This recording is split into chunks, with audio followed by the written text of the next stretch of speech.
পতেঙ্গায় প্রায় 2 লক্ষের মতো মানুষ আছে।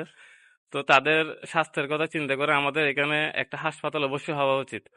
আমি একটা উদাহরণস্বরূপ দিই। একবার আমি আমার চাচাকে নিয়ে, উনি অসুস্থ ছিল, চাচাকে নিয়ে হাসপাতালে নিয়ে যাই, কোথায় চট্টগ্রাম হাসপাতালে। ওইখানে আমার ফ্রেন্ডের সাথে দেখা হয়, ও ওর আব্বাকে নিয়ে আসছিল। তো ডাক্তার বলে রাস্তা দিয়ে আসার সময় ওর আব্বা মারা যায়। তো এরপরে আমার সেম চাচার আবার অসুখ হয়েছিল, তাকেও এখান থেকে নিয়ে যেতে সিএনজিতেই মারা যায় উনি। তো এইভাবে অহরহ মানুষ মারা যাচ্ছে। তো এটা তো হওয়ার কথা ছিল না। আমি যেহেতু একজন বাংলাদেশের নাগরিক, স্বাস্থ্যসেবা নিশ্চিত করা সরকারের অবশ্যই দায়িত্ব এবং কর্তব্য। তো এই দায়িত্ব এবং কর্তব্যের জন্য আমার কাছে, আমরা বারবার কেন আপনাদের কাছে আহ্বান জানাবো? এটা তো এক প্রকারের ভিক্ষার মতো হয়ে গেল যে আমার জীবনটা বাঁচানোর জন্য আমরা বারবার আপনাদের কাছে ভিক্ষা চাচ্ছি। এই এলাকাটা, আমাদের যে পতাঙ্গা এলাকাটা, এটা অবহেলিত এলাকা। দীর্ঘদিন ফ্যাসিস্ট সরকার শাসন করছে। 17 বছর আমাদের ফ্যাসিস্ট সরকার ছিল। এই 17 বছরে আমরা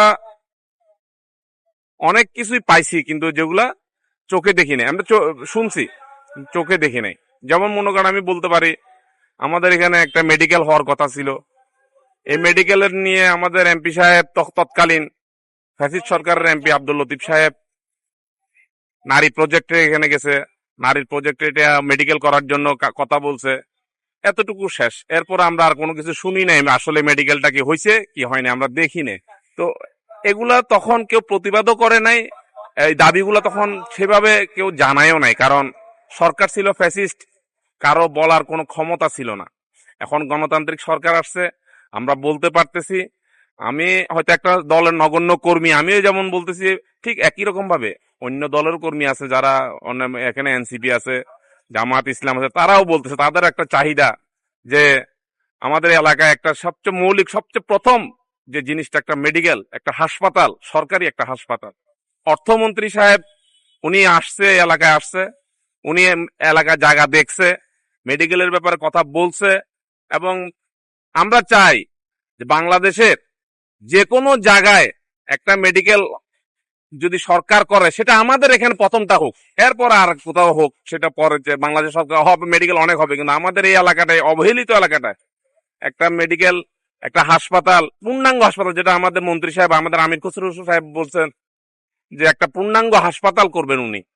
আমরা চাই ওনার যে এই যে আমাদেরকে একটা পূর্ণাঙ্গ হাসপাতাল, ওনার নির্বাচনী ওয়াদা ছিল এটা, এবং আমরা জানি উনি যেটা ওয়াদা করেন উনি ওয়াদা পালন করেন। আমাদের এলাকায় যে হাসপাতাল নিয়ে যে সমস্যাগুলো, সেটা অনেক প্রকটভাবে আমরা দেখতে পাচ্ছি। আমাদের এলাকায় প্রায় 3 লক্ষের উপর মানুষ বসবাস করে। এখানে ইপিজেড এবং সিইপিজেড সহ আমরা যদি দেখি, আমাদের এলাকায় একটা হাসপাতাল নাই বললেই চলে। আমাদের এলাকা থেকে যখন আমরা কোনো একজন মুমূর্ষু রোগীকে যদি আমরা এখান থেকে চট্টগ্রাম হাসপাতাল বা অন্য কোনো হাসপাতাল নিয়ে যেতে চাই, তো আমাদের বিশাল বিশাল বড় একটা যানজটের কারণে অনেক রোগী মানে মাঝপথে কিন্তু মৃত্যুবরণ করে, যেটা আমাদের জন্য খুবই কষ্টদায়ক এবং খুব দুঃখজনক একটা বিষয়। কিন্তু আমরা যদি আমাদের এই এলাকায় যদি একটা হাসপাতাল এবং একটা যদি সরকারি স্থাপনার মধ্যে একটা সরকারি হাসপাতাল যদি আমরা অবস্থান করতে পারি, বা আমাদের হাসপাতাল যদি থাকে, তাহলে আমাদের এই পতেঙ্গা এলাকাবাসীর জন্য অনেক বেশি উপকার হয়। এবং আমাদের যারা রোগী থাকে এবং যারা খুবই মুমূর্ষু রোগী, তারা আমাদের কিছুটা হলেও বাঁচার একটা সম্ভাবনা থাকে।